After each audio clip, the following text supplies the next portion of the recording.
Hey. Hey, big boy. How you doing?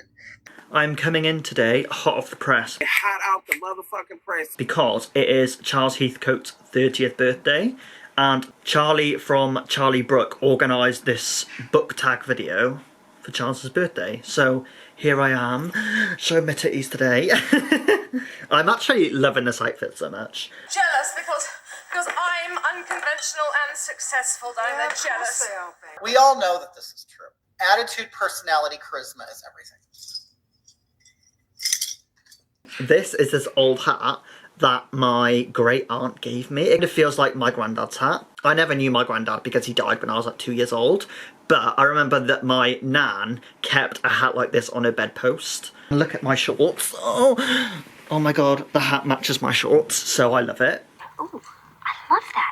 The UK weather people have issued a code red warning for the hot weather in the UK. Our houses are built to keep the heat in, not to keep us cool. So when it's hot and humid in the UK, as the weather gets in the summer sometimes, if we're having a good summer, there's no way to cool down unless you can afford air conditioning, which I can't.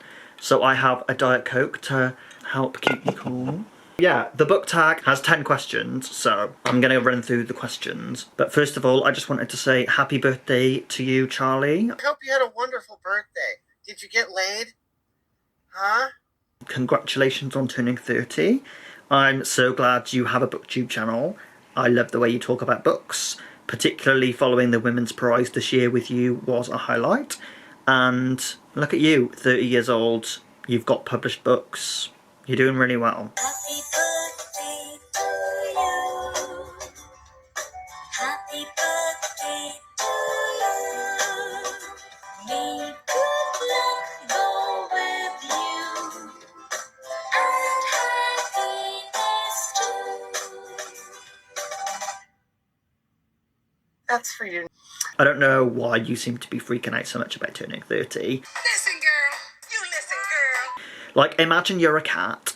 I want you to listen to what I'm telling you, all right? Cats live, what, 12 to 18 years? Turning 30 for a cat is like turning 5 years old. So just think of yourself as a cat. Anyway, I'm 26, so maybe I can't talk till I've turned 30. But I'm actually looking forward to getting older. It's just bone structure pads. My body just hangs off these cheekbones. So enjoy it, Charlie. Okay, oh my god, I need a Coke right now! Wait a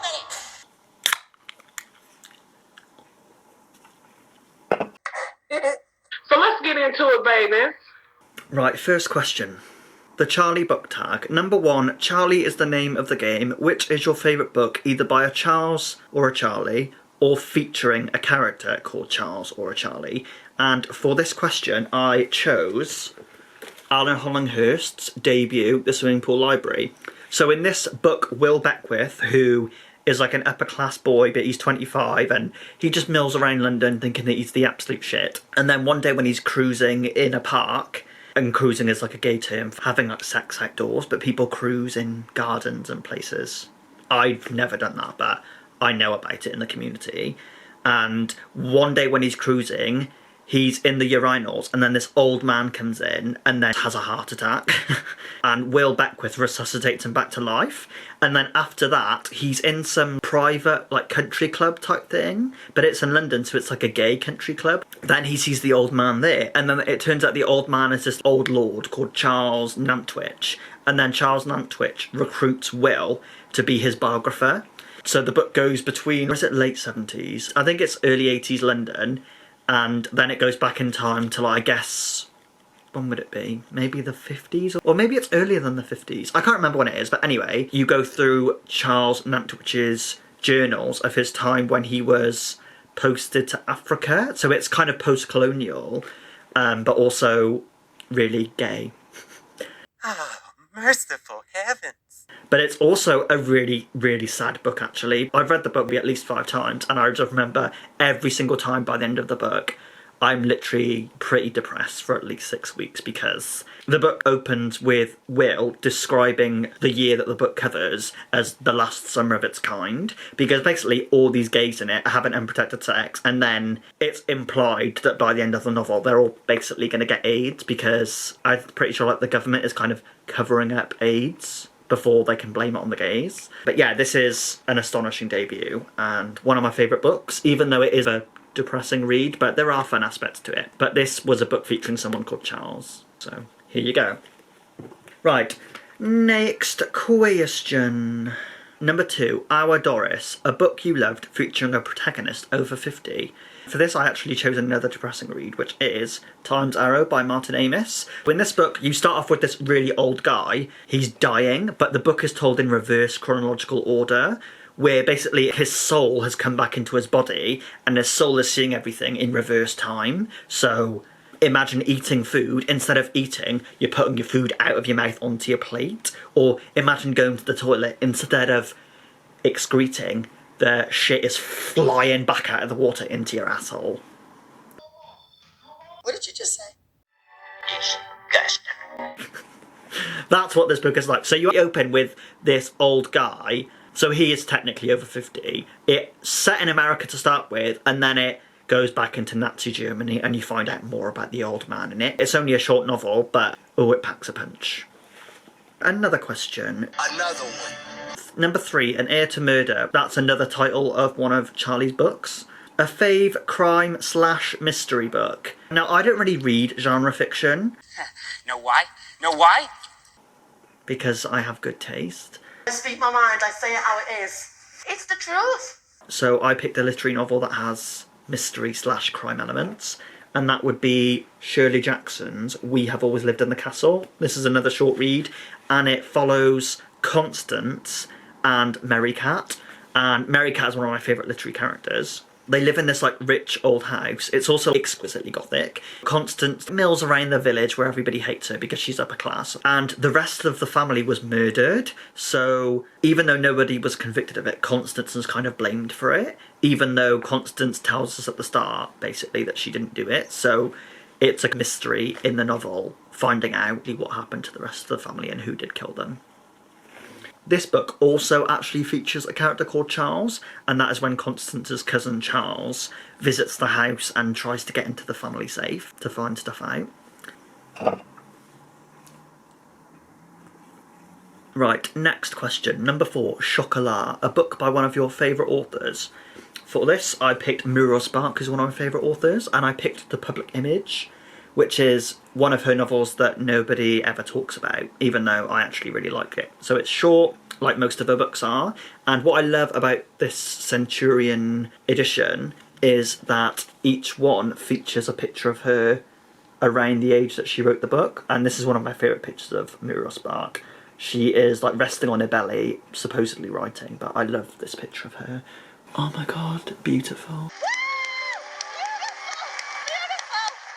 Muriel Spark wrote this book after living in New York City. So she lived in New York City for a while and actually lived quite a glamorous lifestyle there, entertaining parties. I remember reading the Martin Stannard biography of Muriel Spark and loving that part of the book where Muriel's living in New York City. So in this book it follows Annabelle Christopher, a glamorous actress, but she's kind of like a soap opera actress, I think. She's known as like the Tigress, so she's known as like fierce woman. Fierce. But she's trying to keep up her profile for her career. And I think her husband is a writer, and all this chaos starts happening with her husband and her relationship, and I think the press start finding out about it, and she has this baby, and the whole way through the book she's using the baby as a prop, and there's bits where I think she sees the paparazzi or something and she's holding the baby like, oh, I'm the perfect mother, give me privacy for the baby. And there's bits where they have drunk parties and the baby's just like left alone in a room with like, somebody who's overdosing or something like that. But the book gets quite crazy. It's great stuff. I just find it so funny because everything that happens in this actress's life, she puts on an appearance for like how people are going to perceive her. So yeah, this is a very underrated Muriel Spark novel that should be talked about more. Anyway, I know I'm right, so I'm just going to carry on. And the next question is number 5. Reading is fundamental. A book you think everyone should read. And for this I chose The Catcher in the Rye, because the other week Charlie was mentioning that he read this once, I think when he was a teenager, and hasn't read it since. And he can't remember how he feels about it, I think he said. A lot of people read this when they're in school, and I think a lot of people, maybe when they're younger, they identify with Holden. But for me, I didn't read it until I was, I think, 18 or 19, my later teens. So I've never really identified with Holden. I find it quite funny, and obviously it's a very sad book and an angry book. But I always think it's written really brilliantly. Get ready to feel. And Salinger just got the voice perfectly. A lot of the time I felt like I was barely even reading a book. It just felt like I was listening to somebody rant at me about a bad time in their life. This is interesting because some people, when they read it for the first time when they're younger, they're like, oh my god, yeah, I'm so on the same level as Holden. Like, I understand where he's coming from. Ew, this is so cringe. And then typically when people read it when they're older, they're like, oh my god, he's such a moody teenager. And they find the voice really grating. But for me, whenever I've reread it, the book just grows and grows on me. And I think everybody should read it to see what they think of it. Time to move along. And the next one, number 6, The TARDIS. A book you wish you could go back in time and tell yourself to stay away from. So I'm guessing this one came from Charlie's love of Doctor Who. Now, I don't really like Doctor Who. I remember loving it when Christopher Eccleston played Doctor Who and David Tennant. And then I never really watched it when Matt Smith took over the role because I just found it started getting cringe and boring. Sorry, but that's the truth. And I definitely wouldn't watch it now. Christ, no. Get out. Trash. The book I've chosen, I actually don't regret reading it at all. I've read it twice, but it's a book I kind of wish I had a bit more warning about, and that would be the classic 1984 by George Orwell. I didn't really know that much about the book when I first read it when I was 16. Like, I'd never really even heard of it before. But then, obviously, I'd seen the TV show Big Brother. So when it says Big Brother's watching you, I kind of was like, oh, that's where the TV show got that from. But there's a scene in it when Winston is getting tortured by the government when they put a cage of starved rats over his head. And I remember that just giving me like a phobia of rats and thinking they are absolutely disgusting creatures. You don't know what that did to me. I should have sued. I was scarred for life. I kind of wish I'd had a bit more warning that it contained like horrific torture scenes. That would have just been nice to have a bit of preparation in. But I don't regret reading it. And the next case is number 7, Victoria Wood, A Book That Made You Laugh. And for this I chose another classic, but a Victorian classic this time, Jane Eyre, and I have this lush deluxe edition with deckled edges. And I chose Jane Eyre because I never really heard of Jane Eyre either, actually, when I read it. And I read it for the first on my own when I was 18, and it was the summer between finishing my A-levels and starting uni. So I was just reading it for pleasure, and I remember sitting in the Sainsbury's cafe in Newport, and I was reading it and just pissing myself laughing at the opening chapter, because Jane is only, how old is she? Maybe like 8 years old at the start when she's telling the story. And she's talking about how she's hiding behind a curtain from her horrible cousins that just bully her. Yeah, she's hiding from her cousin behind a curtain. And then the cousin finds her and then he chucks a book at her head. And I just remember reading that and just pissing myself laughing in Sainsbury's. You don't really think of this book as having humorous elements, but to me I find that quite funny. Number 8. Another one. So Sally, a book featuring your favourite power animal. Charlie has a pet Jack Russell called Sally, and for this I chose a book that was one of my favourite books as a child, which is The School Mouse by Dick King-Smith. This follows a field mouse called Flora, and her family live in like a cupboard in the school, and then Flora realises she can read and she can learn things, and then the rest of her family and like the mouse population think she's a freak. But when the school calls an exterminator, they end up relying on Flora. I had a pet gerbil as a kid, so I remember just thinking it was so cute. And there's also romantic elements to it as well. So I remember reading those as a kid and loving it. Right, penultimate question now. And it starts with something in Italian, and I can't speak Italian, so I'm not even going to try to read that out. But it says, either a favourite translated book or a translated book you want to read. And for this I chose one of my favourite translations, which is Norwegian Wood by Haruki Murakami. And what I love about this edition is that the writing is so clear and unpretentious. You follow Toru, I think that's how you pronounce his name. It opens with him getting off a plane and he's in his like mid-30s or something, but he's reflecting on the time when he was like 18 and depressed. So kind of like Catcher in the Rye, but it's because his best friend died and his best friend had a girlfriend and the girlfriend is just an absolute mess after the boyfriend died. So now he kind of is like looking after the girlfriend. So it has like a weird three-way thing going on. But all the scenes are just so vivid and you could just imagine the Japan that Murakami's writing about and you get a sense of it so well. I'm totally charmed by it. Yeah, I love Norwegian Wood.